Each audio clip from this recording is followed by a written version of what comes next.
Hi friends, please subscribe and like my channel. My brother tried to propose at my wedding.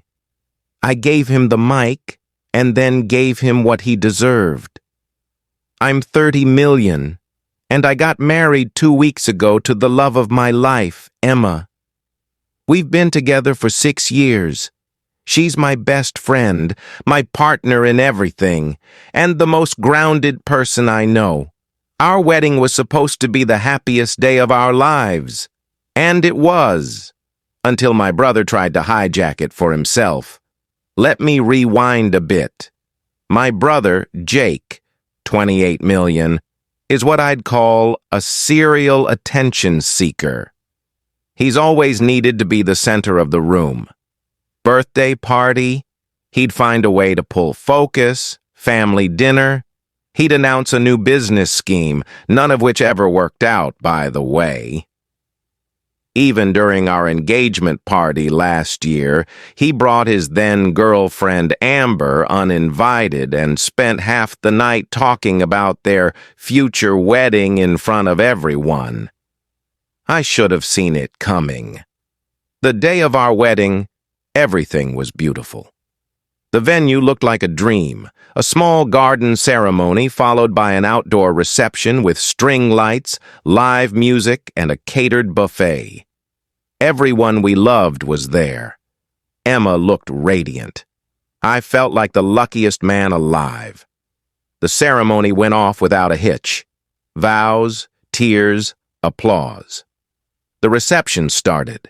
Speeches came from both our families, including a heartfelt one from Emma's dad that left half the room misty-eyed. Then came the moment. Jake asked if he could say a few words.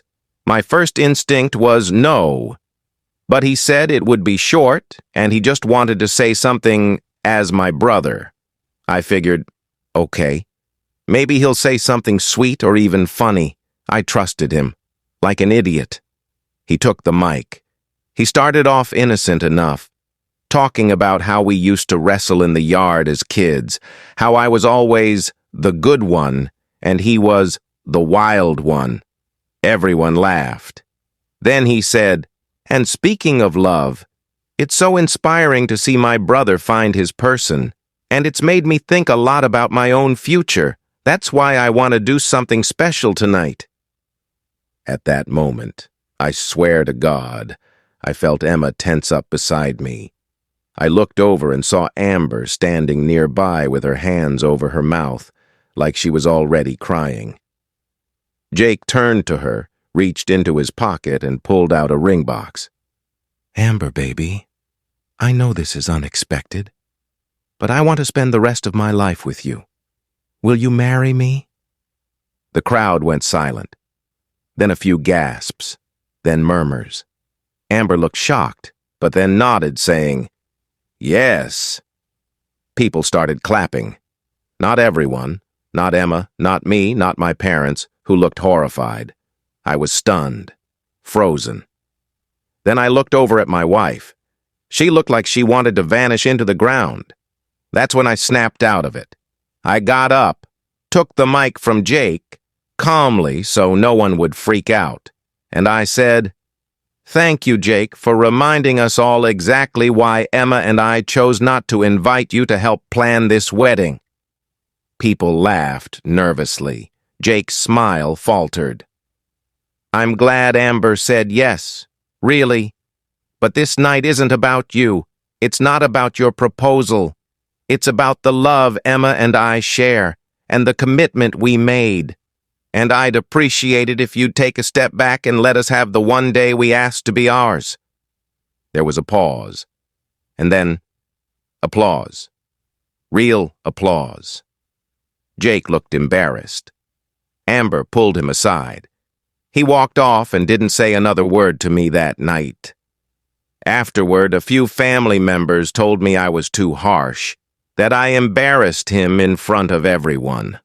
But most guests said they were proud of how I handled it without yelling or flipping out. The thing is, I wanted to flip out. I wanted to scream. But I didn't want to ruin my day more than he already had. Jake hasn't called me since. My mom says he's sulking. Honestly, I don't care.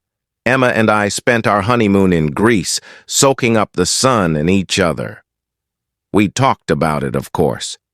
She said she was proud of me, that I stood up for us without turning it into a bigger circus. I guess I just needed to get this off my chest. It's been eating at me, not because I regret what I did, but because I still don't understand how someone could be so clueless, so selfish, that they'd hijack a wedding for a proposal. Jake, if you're reading this, grow up. This wasn't your moment, and it never should have been. It's been 3 weeks since the wedding. For those who didn't read the first post, my brother Jake proposed to his girlfriend Amber during my wedding reception, in front of everyone, after asking for a quick speech. I calmly called him out with a mic in front of the guests and told him this day wasn't about him. Well, things have escalated since then. The aftermath. When we got back from our honeymoon, my phone was flooded with missed calls and messages from family. Most were supportive. A few, mostly from my mom's side, were calling me cruel for embarrassing Jake in public. My mom tried to stay neutral. Her favorite line, "He meant well. It just came out wrong." Sorry, but proposing at someone else's wedding isn't a whoopsie. That's just ego. Emma and I decided not to engage with drama immediately. We were still riding the high from the honeymoon, and we didn't want to taint it.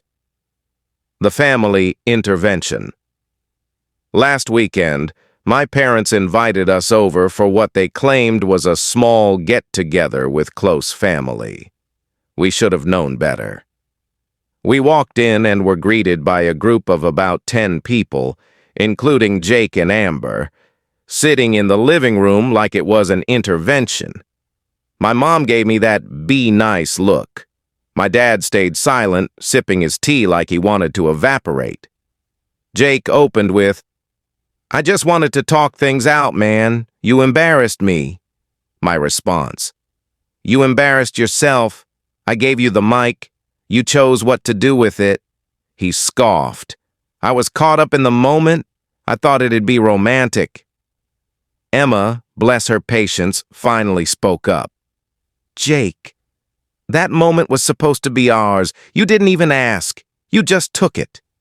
Amber chimed in. "I didn't know he was going to do it. I was shocked." I believed her. She looked genuinely uncomfortable. But Jake? He doubled down. "Look, it was just a proposal. People propose at weddings all the time." Emma and I stared at each other for a beat.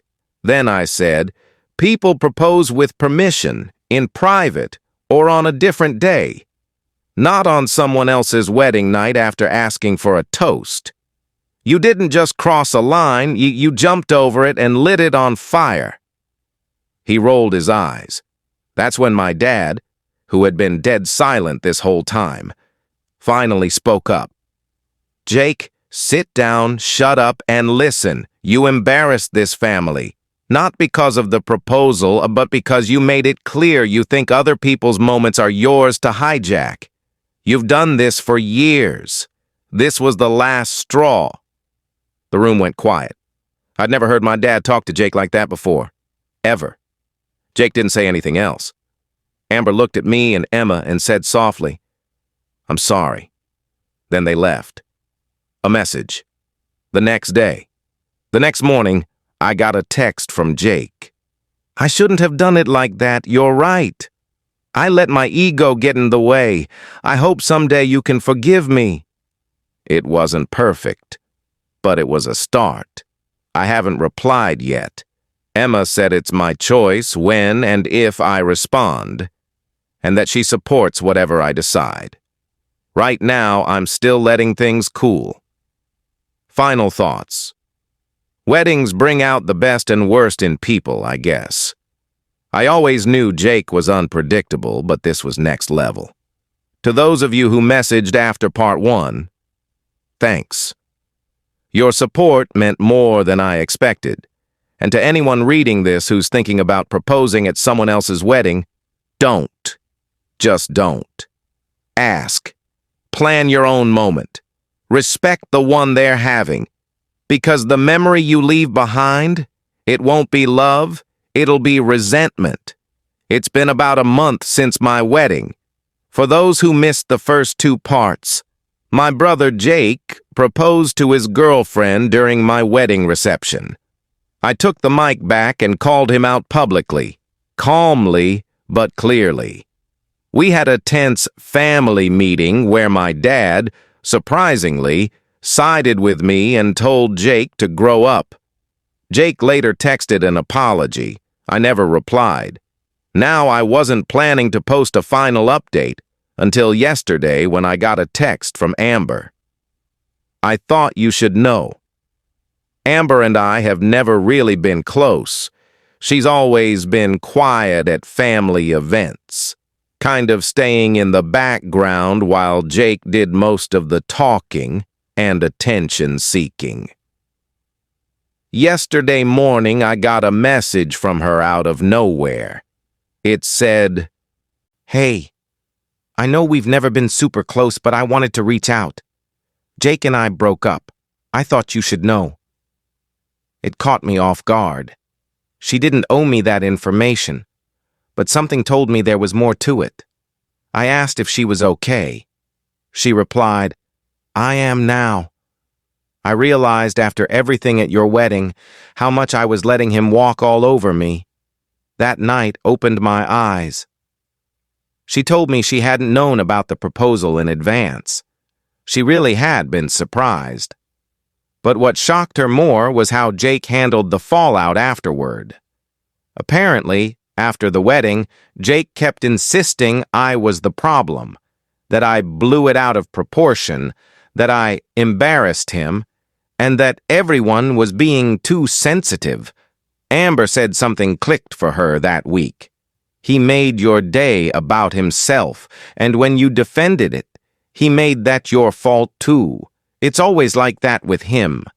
That night just exposed it.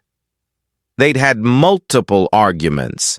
He tried to pressure her to fix things with my family, even suggesting they send out their own wedding invitations soon to change the conversation. She said that was the final straw. I didn't want to marry someone who couldn't admit when he was wrong. I didn't want to spend the rest of my life apologizing on his behalf. They broke up last week. She moved out of his apartment and is staying with a friend while she looks for her own place.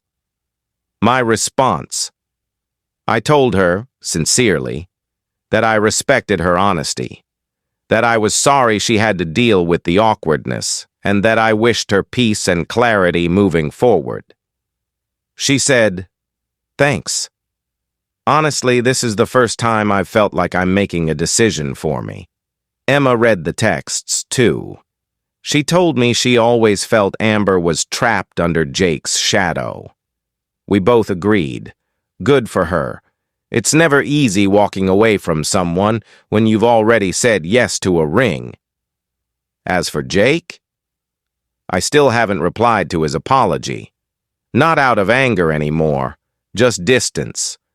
I've spent too many years giving him passes, letting his loud personality steal moments, hijack family gatherings, and drain the energy from good memories. My wedding was the last one I'll let him have. He'll always be my brother. But I don't feel any guilt in putting up boundaries now. And if someday he really wants to mend things, not just save face, then maybe we'll have a real conversation. Until then, I'm focused on my marriage, my wife, and the peace we've built together. Because the truth is, the wedding didn't end the way we imagined. But the marriage? It's off to a damn good start.